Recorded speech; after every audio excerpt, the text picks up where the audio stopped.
Welcome to a new episode of the Cigar Snob podcast. We are all back in the office after a bit of travel over the last couple of weeks. I am Nick Jimenez, the magazine's senior editor. I'm joined by Eric Calvino. Buenas tardes. And Ivan Ocampo. Hello? I wasn't expecting the Spanish intro there. Yeah, I try to mix it up. All right, so we will be talking about what has us all a little bit tired today, which is the Super Bowl. But first, we're going to get a little message from our first sponsor of the Cigar Snob podcast, and that is Villiger. Villiger Cigars, celebrating 130 years in tobacco, unveils its first ever full-bodied premium handmade cigar in the Villiger La Vencedora. The Villiger La Vencedora is the follow-up cigar to the highly acclaimed Villiger La Flor de Inclán and Villiger Sandoro Colorado. This Nicaraguan Puro, wrapped in a beautiful Nicaraguan Habano Puro wrapper, boasts a potent, full-bodied smoking experience featuring highly seasoned, hearty flavors. The Villiger La Vencedora, which translates to the Victor, emits a billowing aromatic smoke throughout the smoking experience. The Villiger La Vencedora, a palate-pleasing, full-bodied, yet elegant cigar that will satisfy the cigar connoisseur as well as the casual smoker. All right, so now that we're going to keep the lights on, we can talk Super Bowl. In what we previously discussed as history's most patriotic football game, the Philadelphia Eagles beat the New England Patriots. What was the score? I'm blanking now. Oh, God. It was a lot to a lot. Yeah. A lot to even more. Yeah. So it was, I think at least some of us, or two of us maybe, earlier were talking about how we thought that this was... 41-33. 41-33. That took a while. We're talking about how we thought this was probably one of the more exciting, action-packed Super Bowls in recent memory. No doubt. And enjoyable since the Patriots lost. Very true. Very true. It was a fun game to watch. Really a good time, right? All the scoring. It seemed like no one could play defense till the end of the game, right? Halfway through, you're thinking, whoever can stop the other team is going to win this. And really worked out that way. And there were a lot of momentum swings, which is what keeps it interesting if you don't have a dog in the fight, right? Sure. I mean, otherwise, you're at the edge of your seat regardless. But it looked, for a chunk of that game, like New England was going to pull off yet another... Comeback for the ages. No doubt. And Chris Collinsworth, if you listen to him, I think New England won, according to Chris Collinsworth.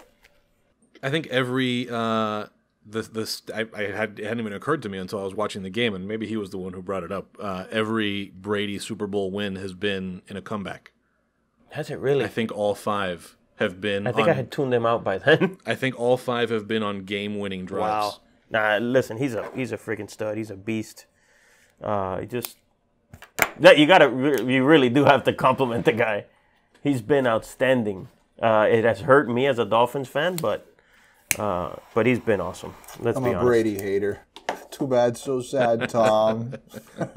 Too bad, so sad. Well, but listen, enough Super Bowls and a hot wife. You got enough, buddy. Yeah. Well, Ivan, the famous tuck rule. They tried to pull that off again last night, but this time it was a fumble. Sorry, buddy. The hate is strong. The hate is real. Oh, my God. I'm wearing all green today. I don't even like the Geegles. The Geegles? The Philadelphia Geegles. You heard it here first. The new name is the Philadelphia Geegles. Before we keep on talking about the Super Bowl, this is a cigar podcast, and so, of course, we've got to talk about what we're smoking. The featured cigar for this episode, meaning what we're smoking, is the Joya de Nicaragua Antaño Gran Reserva. Cigar info on this one. I'm going to read straight from the copy on their website. This is how they describe the cigar. The Antaño Gran Reserva uses the richest and oiliest wrapper leaves of Nicaragua. Additionally, we have aged its fillers for up to 5 years, resulting in a refined and matured version of its legendary predecessor. So I'm not sure how much of the filler is aged 5 years, but some of it in there is up to 5 years, which is a good amount of time, and you do taste it. You taste that this is well-aged tobacco. No doubt. The blend in this cigar, it's got a Nicaraguan Corojo Oscuro wrapper, which you should not confuse with the wrapper on the Antaño. So remember, this is The original Antaño, yes. Gran Reserva. Which was strong as hell from what I remember. Strong as balls. Right? Oh, yeah, that was the ad. That was the ad. Strong as balls. And it was true to it was truth in advertising. No, I forgot about the ad, but I remember kicking my balls a while ago. No, yeah, this is a lot smoother. We should add that to our flavor wheel, like how strong of a kick in your nuts. Kicking the balls strong. So anyway, the original Antaño was a Nicaraguan Habano Criollo. It's got a Nicaraguan binder and fillers from 3 different Nicaraguan regions.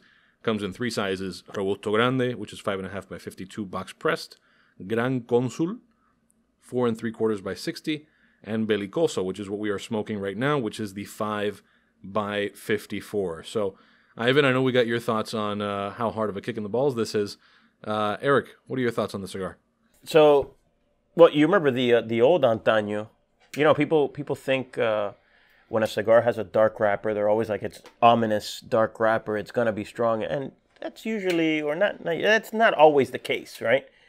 But when you see that wrapper on the old one, it looked like trouble, right? I mean, it was a delicious cigar, but if you like strong cigars, I still like the regular Antaño, but you have to be ready for it, and that wrapper on it, that like brindled Corojo, or I should say Criollo wrapper, that was just like, it looked like trouble. Anyway, but this particular cigar is much more smooth, not as menacing. There's absolutely no bite in terms of, back of the throat or anything of that nature. There's tons of chocolate, coffee. I enjoy it. I enjoy it. I like this. It's strong, but not an ass kicker. Right. Yeah, and I definitely feel the chocolate and the coffee, and it's got a little bit of that like bitterness. Sometimes the chocolate. Sure, like a bittersweet chocolate. Yeah, it's not quite desserty in the way that some coffee and chocolate heavy cigars are. I love it, man, and the pepper is toned down. Now, by the way, I picked the cigar because we didn't talk about this. So the reason I picked this cigar as the featured cigar was because Daniel was here today, their brand ambassador for the U.S., and Joya de Nicaragua is celebrating their 50-year anniversary this year. And so we were talking so much about it that I felt like smoking it. So that's why. So how are you liking it, Ivan?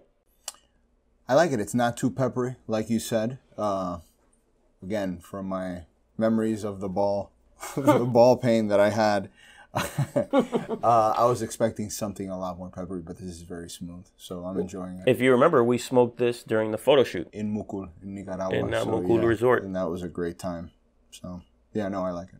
All right, cool. So we will we'll revisit the cigar in a bit, but any standout plays? I know this wasn't in our show notes, but are there any plays? Just because I feel like we didn't talk too much about the game itself. Are there plays that jump out at your mind that were sort of... What are some of the moments in the game that you feel like you'll remember for a while? Missed field goals cost me a lot of Super Bowl square cash. Yeah, I think this game was at least Super Bowl, if not postseason record for most missed field goals and extra point opportunities, 2-point conversion opportunities total.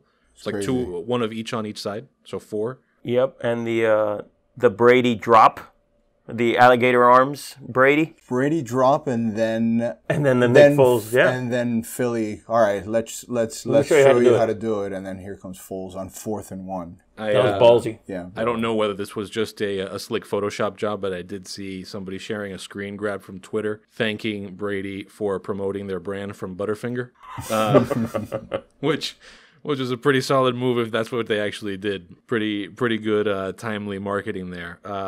The image that's going to be burned into my brain is the slow-mo look on Brady's face as that ball is poked out of his hand in that last drive. Yep. That was clutch. That was clutch moment. Tremendous, yeah. And only sack of the game. I mean, you couldn't have a more pivotal sack in that game. So, Super Bowl ads. Are there any... Wait. One more play. What about the attempted hurdle, which ended up being a nuts in the face situation? There's a lot of nut WWF wrestling move. Yeah, there's a lot of nut contact in this episode of the Cigar Snob podcast. The ball episode. But yeah, no, that was it was a highlight-rich game. Yeah, and then Gronkowski first half, no totally completions, absent. and then he just it was unstoppable. Mm-hmm. Unstoppable. My God. It was exciting. It was a great game. Yeah. So standout ads, Ivan. Any Super Bowl commercials? This Super Bowl in particular, I think it was a little lighter. First, because so much of the ad space was occupied by Winter Olympics promos. There was a lot of that. So it was at least once a commercial break. I didn't count them, but I would guess that at least 10% of the ads. You think that high? I think so. I think I saw them. No, I mean, I saw a ton, but yeah, sounds like a lot. I have to confess, I was eating a lot of shit during the game. So I was outside smoking cigars, manning a grill, doing Super Bowl bets on the side. But from what I remember, I love the Danny McBride Australia commercial. Yep. You know, I really thought he was going to be Crocodile Dundee, and I was super excited. I was disappointed when I found out what was going on. Yeah, that was good. That was memorable. Absolutely. Eric, any standout commercials there? For me, I don't think anything topped the Giants' Dirty Dancing Odell Beckham with Eli Manning. I thought that was classic. That was a classic ad. The problem is I don't know exactly what it was for, but it was long and it was funny. I think it was NFL channel. I think it might have. Yeah, it was some NFL brand thing. Yeah. And then from a heartwarming side, but not tearjerker. Like, I don't like those tearjerker ads. But the Budweiser water commercial is pretty good. Didn't make me want to buy Budweiser any more than I seldom do now. But I thought it was cool. I appreciated. Was there a dilly dilly? I didn't know. No, they had they had the Bud Night or something like that. So it was literally a night. Right. But they didn't drop it. They didn't drop any dilly action. Oh, no. Okay. I thought they'd follow that. Unless I missed it, unless I completely missed it, which was possible because I was also grilling. I'm going to confess that I'm completely lost here. I have no idea what dilly dilly is. The Bud, I think it's Bud Light, yeah, right? It's Bud Light. Dilly commercial. Yeah, you got to look it up. Yeah, okay, I'll have to look. Well, so there you go. There's your homework, listeners, is look up dilly dilly if you're as lost as I am. Oh, they've made T-shirts out of it and everything. Yeah, but the water thing was cool, and I remember there was some marketing around that whole thing around the time of the hurricane hitting Houston. Yep. Matt Damon was selling water too, right? Well, he wasn't selling water. But again, I see this through a sliding glass door. I see Matt Damon holding up water. I'm like, look at this. He's selling water. In a Stella Artois glass, yes, or chalice. Yeah. So the deal with that, just for the sake of not maligning Matt Damon on the podcast, was a Stella Artois is selling chalices, and then I think it's like a portion of the proceeds, or for every chalice you buy, some kind of money goes to water.org. Yep. Which I don't know much about. I'm assuming it's something like charity water. Yeah, listen, it worked on me. I'm after this podcast, I am logging onto water.org and buying one of the chalices so that someone can have clean water. Sure. What about you? What'd you like, Nick? The one that, again, is burned into my brain. A lot of burning going on in your brain. A lot of burning in my brain, and it was Danny DeVito as an M&M. Yes. Danny DeVito asking people if they want to eat him it's comedy gold. So how much did It's Always Sunny factor into your view of Danny DeVito? Not that heavily. No? Not that heavy. Well, I guess I guess those are my freshest memories because it's the recent stuff. But I'd seen plenty of Danny DeVito. It's Always Sunny though, I think does come to mind with this ad because It's Always Sunny really, it did for me. It really plays on like the most disgusting side of exactly. His, of That's exactly why it happened to me. Like as I'm watching it, I'm thinking It's Always Sunny. I asked at least 10 people at this party I was at to see how many people had watched Always Sunny in Philadelphia. Not a single person. Okay. And there was like 20, 25 people there. Nobody. He was like, oh yeah, I've heard of it. Hadn't had a chance. Miami, and I'm like, Miami Cubans. I'm like, oh. You were surrounded by Miami Cubans. It's so perfect. It is good. It's a highly underrated. Yes. Highly underrated show. And I also loved the not loved. I also was struck by the ad for Heroes Arena, which you didn't even remember. No, I didn't. It was crazy to me that there was an ad during the Super Bowl for a cell phone game. So like go download this game, and it looked kind of like World of Warcraft-ish. I wonder if that was it has to be a national spot, right? Because there's also local spots in there. You'd think so, but there's nothing local about that. Of course.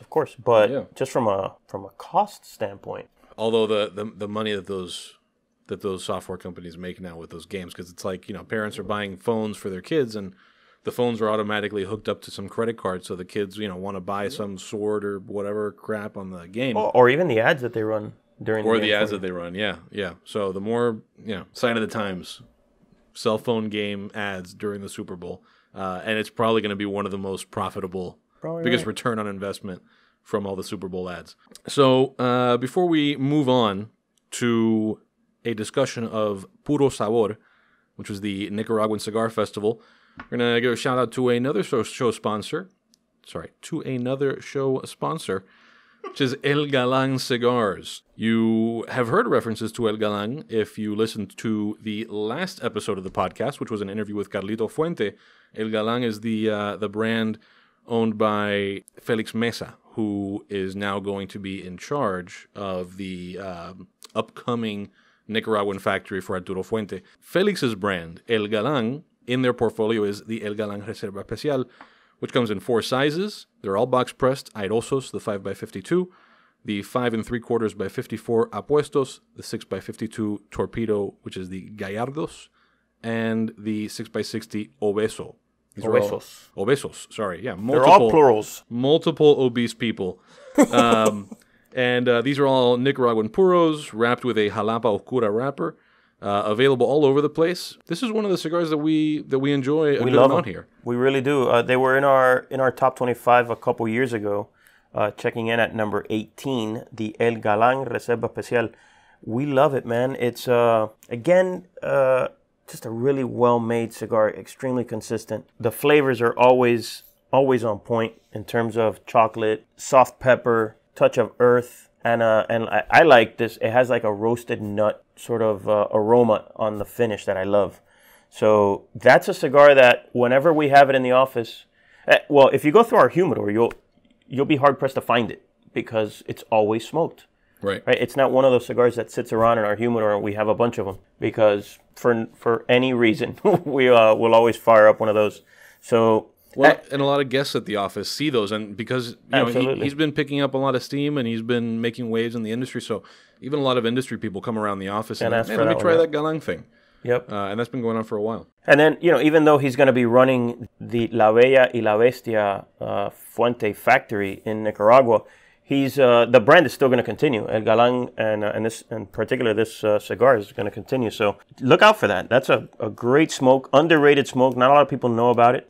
It works every time, man. I love it. How about you, Ivan? What do you think about it? You can smoke a few of them. It's not something that you'll smoke one and then, be too much. I think it's a great smoke that you can repeat. Absolutely. So, if you want to learn a little bit more about Felix, you want to listen to maybe like from about the halfway point of episode 11, and you can learn some more about him and his relationship with Carlito Fuente.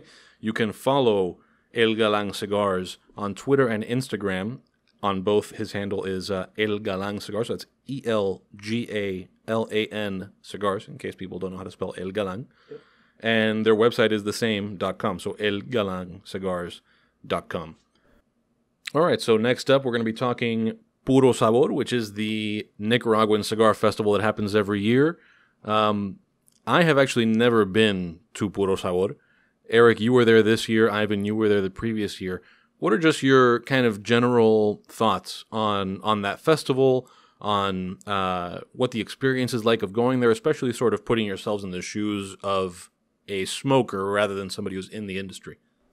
Well, so it's a festival that has definitely improved year after year, and that's important because the start was extremely rough, right? It was one of those nightmarish experiences for the first... It was nightmarish in the first couple of festivals.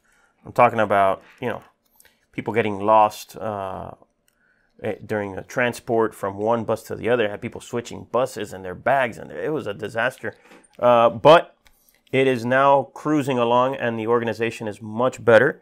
The events that they have for you are great. The tours. So I think it's a good event for a smoker to go to, especially if they're a fan of Nicaraguan cigars. There's no way, no matter how many times I explain to you what it's like to visit a factory and to see the whole process from seedling all the way to cigar, there's nothing that can replace actually seeing it.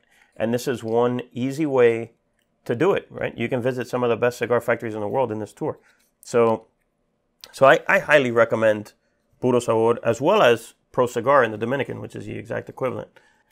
This year, one interesting thing is we actually handed out a plaque to Plasencia Cigars for the Plasencia Alma Fuerte Cigar of the Year. Right, this is the first time that we've done a physical, here you go sort of prize. And it was a perfect moment for it during the gala. That was the only night I was able to go. And I loved it, obviously, right? I mean, I got to speak on stage and present the Plasencias with this award that they were so... I remember Gustavo's words as he walks up to the stage. He goes... Dilly dilly. He did not say dilly dilly. He said in Spanish, he said, ya era hora, like it's about damn time. And what he meant by that is, after all these years of making cigars, they'd never gotten any sort of award. Right. And that cigar obviously blew our socks off. So well-deserved number one, and congrats to them again. I think they stole the show there with that.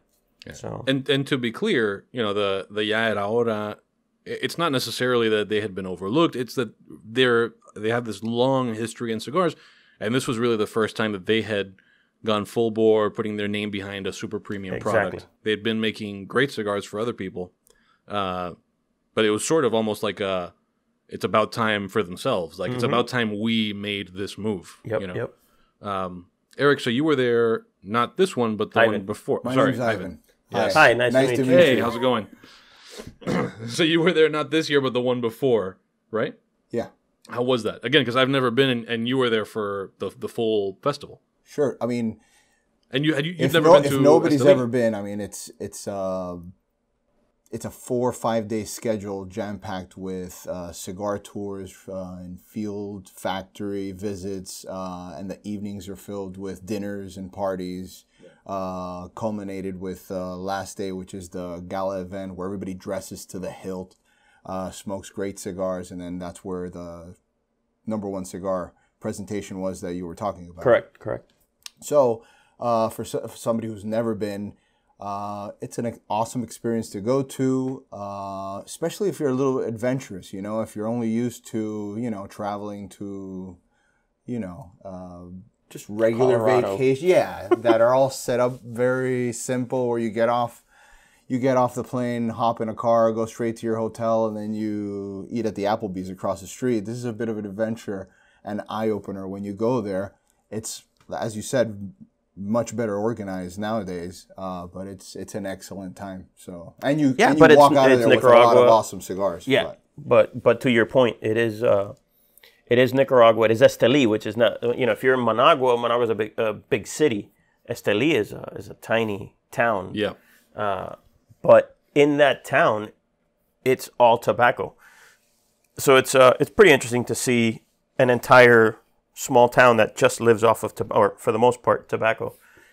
It's pretty neat. Right. So we did speak earlier outside of the studios. First time we're trying this. So with Yamile, who is Eric's sister and who is also full-time with the magazine. She is she wears a lot of hats around here. Yep. She warehouse manager. She's we like to joke that she's the warehouse manager. She does a lot of the administrative stuff, and also I think we're all a little bit jealous of this role. She's sort of like our designated party animal. Yes. She is also the star of our unboxing videos. That's right. Yes. So if you have a new one coming up. Yeah, if you watch the unboxing videos on Facebook and social media, you'll recognize Yami. But Yami was there, and here's what she had to say about the Puro Sabor festival. Alrighty, so Puro Sabor is a festival where you get to visit not only the cigar factories, the fields, but you get to know the people, you get to enjoy the food, and visit a lot of different places, because every year we get to visit new places. Like this year we visited Rancho Santana, which is a very cool place. And we start in Granada also, so it's another place that you get to see, that you get to enjoy. Favorite. I had a lot of favorite times, I guess, but my favorite one is the last dinner. Because everybody gets together, everybody dressed up. When you see everybody all sweaty and hanging out at the cigar factories, at the fields. But then that night, everybody dresses up. You get to party with your friends. It's kind of like a goodbye until next time. They're a little less sweaty. Yeah, a little bit until we start dancing. But, and then this year, we had the opportunity to get up and give the #1 cigar of the year to the Plasencia family, which was very nice. It was an honor. And I think they really appreciate that too. So that was my favorite night. Cool. What were so part of it is the factory tours and the farm tours. What were some of the tours that you did this year? And even from other years, because those tours don't change a ton. So what are some of the tours that over the years stand out the most, or that were the most different for whatever reason? Well, this year in Granada, usually you get to visit the Mombacho Cigar Factory, which is a beautiful building, colonial, small little factory, but you get to appreciate it very much. This year I really enjoyed a lot because I had Padron. Well, first of all, no, I had Oliva first, the first day. Then I had Padron, then Joya de Nicaragua. That was the second day. The third day was Plasencia, which I had never been to and I really enjoyed. And I got to visit Drew State after lunch, which I had never been to either, and I really enjoyed it. But I think I enjoy all of them. They're all the same kind of thing, but they all change it up a little bit, and they make us do different things. Like, example, Joya had us blend our own cigar, which was really cool. And at the end, we get to take a 5-pack of the cigar we blended. Some give us some cool stuff, like Oliva. They give us a really nice... They treated us very well. They give us a beautiful gift. The press, it's a wooden box with our names engraved, with the Oliva engraved, and cigars inside of it. So it was really pretty. I think all of it is just a matter of going out there and enjoying yourself and getting to see how hard it is to have a cigar, from when you plant it to, the seeds, from everything. So you have the actual cigar, how they make it. I think it's an experience of its own. All right. And then, Eric, as soon as you got out of Puro Sabor, you had a chance to get yourself a little bit of a nap in Miami before joining me at the airport to head to the Dominican for Viaje al Origen, which, unfortunately, is not really something that's usually open to the average smoker. Consumers, yeah. Right, yeah. So this is a trip that Davidoff organizes for retailers, especially ones that are Davidoff appointed merchants. Correct. As well as people who have Davidoff lounges and stuff like that. And in this particular case, they invited some cigar media. So we were there, but I imagine looks a lot like what they might do for other consumer-facing tours. It's a lot like the one they do for Pro Cigar. Right. Except it was stretched out over days, so we had much more time to learn. Which is great, because Pro Cigar can feel a little exhausting. Yes.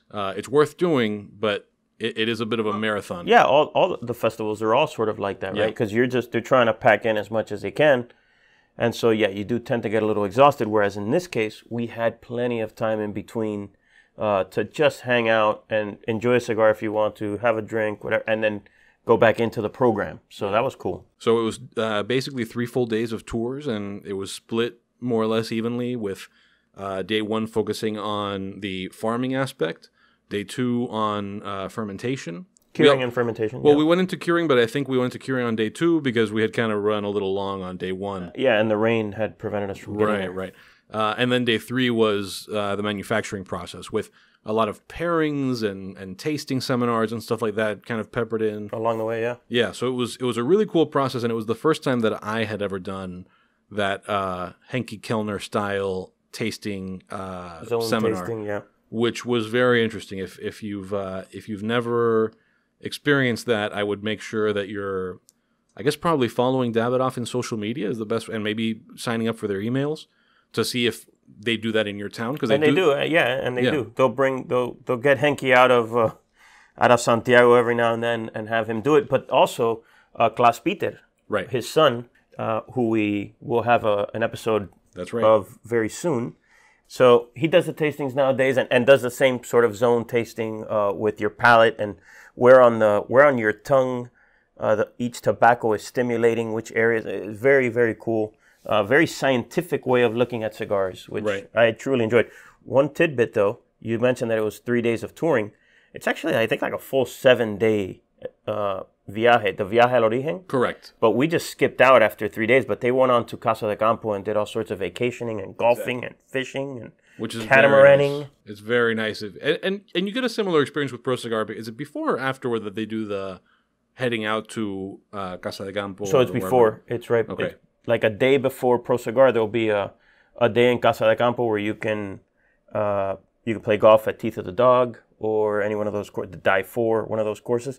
And then the following day, they visit Tabacalera de Garcia, which is Altidus's factory, and then drive all the way up to Santiago to sort of join the rest of the group. Yeah. So we were there with, like we said, a bunch of retailers. It was a blast. Some of the online people, and then some cigar media who I think it's very rare that we get to just kind of hang out with some of those guys for as long as we did and as casually as we did this time. So that was kind of cool. We spent some time with the Cigar Coop guys, the Dojo guys, let me say Blind Man's Puff. Cigar Dojo, just to not shortchange them. It's just so easy to say Dojo. Yep. But Blind Man's Puff guys were there. So that was cool. It was fun to hang out with some of those guys outside the context of like a rushed trade show or cigar For event. sure. Everybody's kind of going nuts. Yeah. At the trade show, you never have a moment to chat. And at the festivals, you also don't. But here, we did. We had plenty of time in between. We were able to hang out.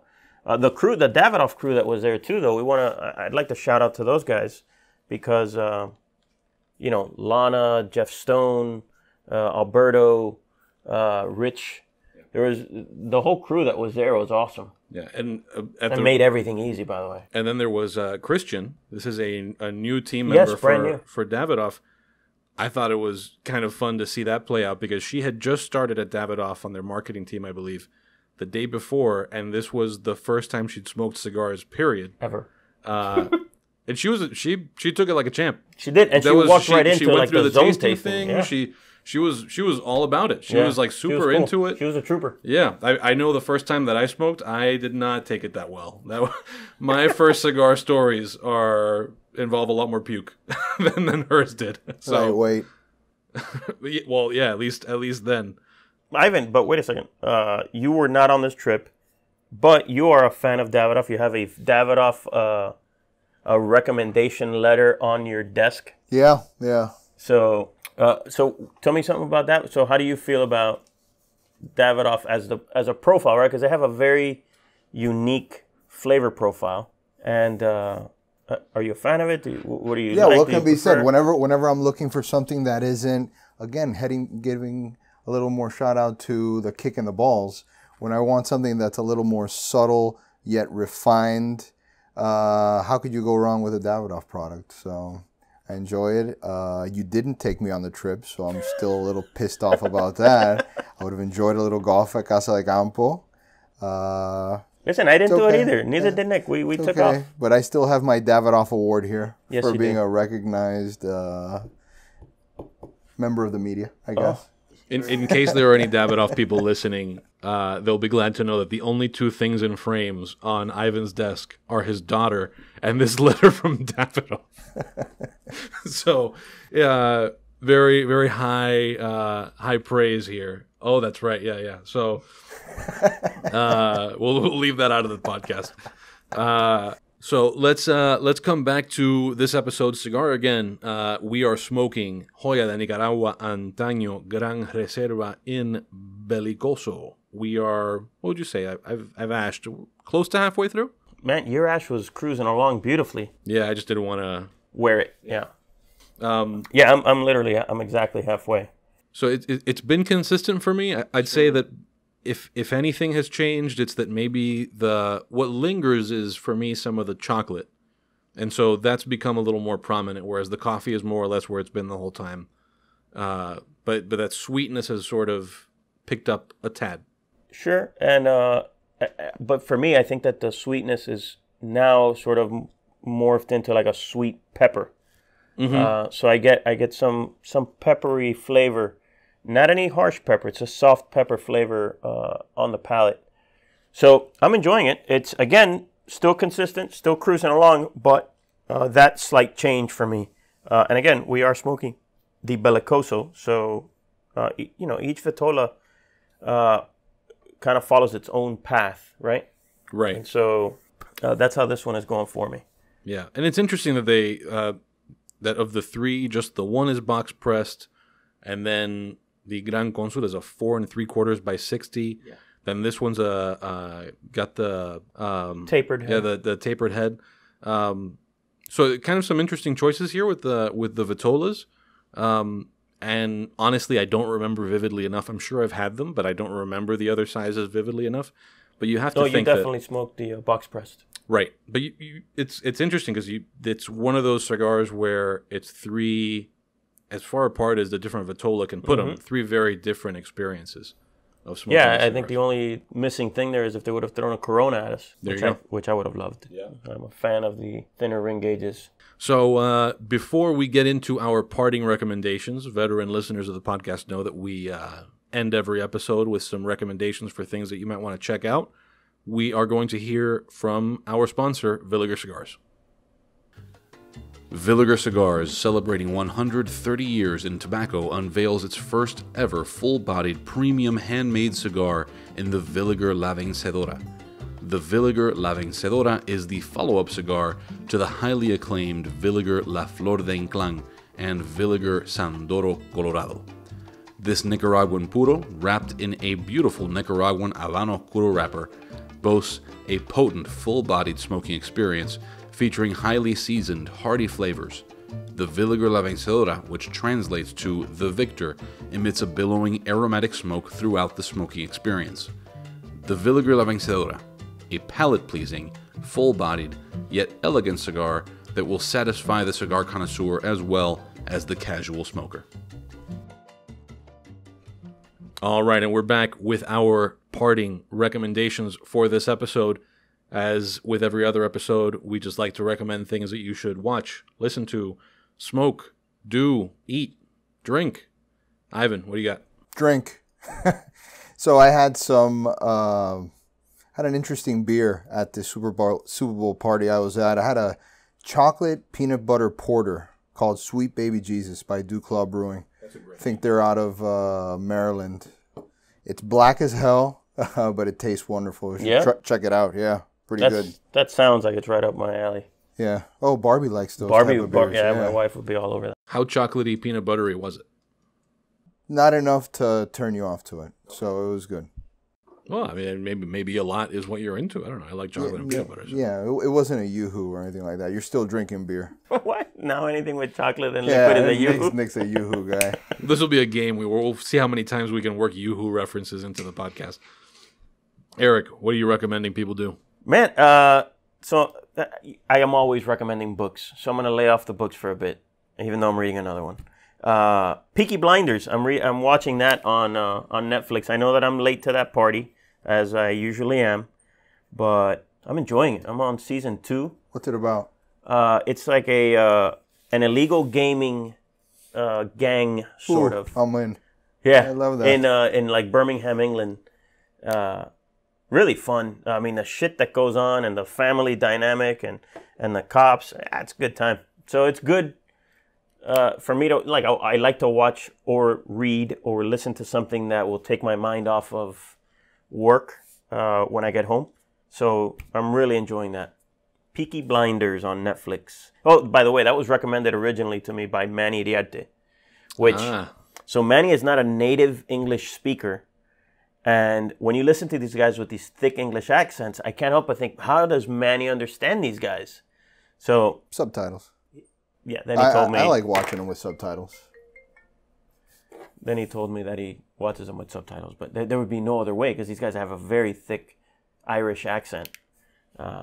So speaking of... sorry to cut you off here, Nick. No, go ahead. Speaking of recommendations, I did go out and see the movie you recommended in our last podcast, The Shape of Water. Oh, okay, yeah. How was it? What'd you think? Excellent movie, but you should have told me that this woman has sex with a sea monster. Well, that would be a tremendous spoiler. I didn't know that going in, and it really... Wait a minute. No, I'm kidding. Should I insert spoiler alert into the episode there? Super funky, buddy. But it was a good recommendation. Yeah, if you are into sea monster sex. If you're If you love fish sticks, you'll be a huge fan of this movie. All right, so along the lines of weird movies, hit you. You're tearing me apart, Lisa. Oh boy. My recommendation is The Room, which is the movie on which I know, you guys are shaking your heads. The movie that is out now in theaters is the disaster artist James Franco does this movie about Tommy Wiseau and his making of The Room, which is a historically terrible movie. If you're into So Bad They're Good movies, The Room is like the pinnacle of So Bad It's Good. And you are into... That's So right Bad up his alley. But he watched this on the flight down to Dominican Republic. I was trying to watch my episode of Peaky Blinders, and I kept seeing this horrible display of movie making on my right there without audio. So even without the sort audio, of got to see the Room as well. Even without the audio, you knew. It was terrible. Nick's face had a smile ear to ear. Oh, no. He would stop it every now and then, make me stop my episode so that I could hear this. what was happening. It's awful. It is a lot of fun. But because it's so awful, it is a lot of fun to watch. I will say my only mistake was watching it on a plane, because inside of the first 25 minutes of the movie, there are 3 very long, somewhat graphic sex scenes. Yeah, he kept fast forwarding. I was like, what's happening there? I want to see that. Yeah, I just, I feel uncomfortable watching that on a plane. Don't lie. I would have preferred that it be fish sticks. But what are you going to do?